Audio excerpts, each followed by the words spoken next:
العراقيين معروفين بالعادات، ومو بس معروفين، عندهم ايمان كل كبير بيهن، بحيث بس يشوفون المقطع يخلون لايك.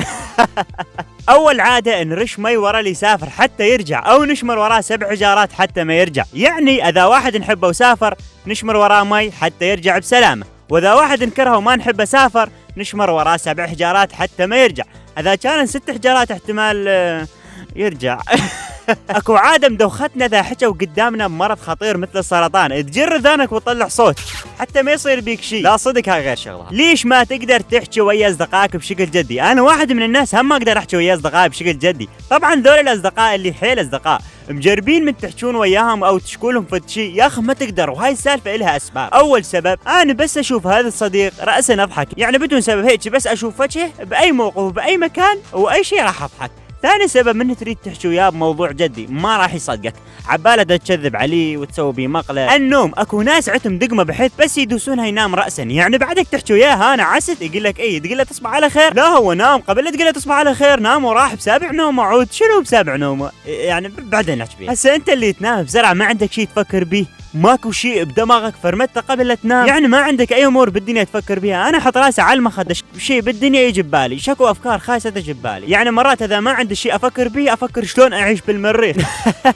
بحيث منية حياتي احط راسي على المخده وانام، اذا مو ساعه نص ساعه اخذ لي فره بالعالم. العراقي من عنده شغله ويريد يسويها ما يسويها ويخلص، لا. مثلا عندك واجب بالمدرسه وعندك اسبوع تسوي، انت شو وقت تسويه؟ قابل تسوي اول يوم حتى ترتاح؟ لا، تخلص الاسبوع مرتاح واخر يوم بالليل يلا تجي تسويه، تحس بيها مغامره، سويت اخر شيء باخر لحظه. عندنا استعمالات الها. اول وحده ها تحذر الشخص اللي قلته غلط وغير منطقي، بدله احسن له. ثانيه تجي بعصبيه مثلا ها يعني الناصت. والثالثه من تفز من شخص ها لك كانت تسوي بهيجي. والرابعه من يعلموك شغله ناسيها وتتذكر ها ايه. والخامسه من يصيحون عليك 1000 مره وانت مشغول. الام اكثر شيء تستعملها هيك بيها هزه، يعني مثلا ها فلشت راسي. البنات تقول احنا حظنا قاعد، والولد همات. خلي اختصركم، الحظ يبدو ويانا من احنا وصغار، وباعتباره ولد اكيد اقول حظ البنيه قاعد. البنيه اول ما تجي للدنيا راح تجيها كل انواع الهدايا الذهب، اما الولد خطيه الفقر، اما يحطوا له 5000 صار له 1000 سنه جوا راسه، وبعدها يشتروا له حفاضات بالخمسه مال، او يجيبوا له ملابس ما تصير عليه اصلا. هذا الحظ باختصار يعني. وقبل البنات وحده تصيح لصديقتها شلوبتي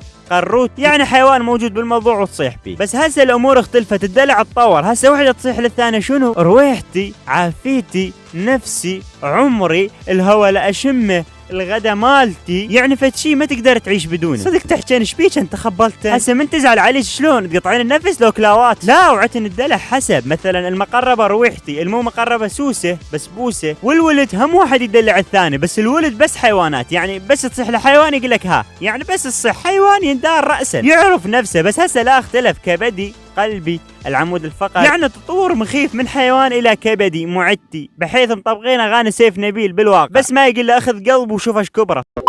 اخوي اللي قلت لكم عليه سوى قناه افلام، عنده فيلم رهيب من ناحيه المونتاج والفكره، خليته بالوصف باول تعليق. روحوا اشتركوا بقناته وانطوني رايكم بالفيديو، لان والله خرافه مو فيديو. لا تنسى تفعل زر اللايك، ويلا قوموا على شغلاتكم ودراساتكم. خلص المقطع.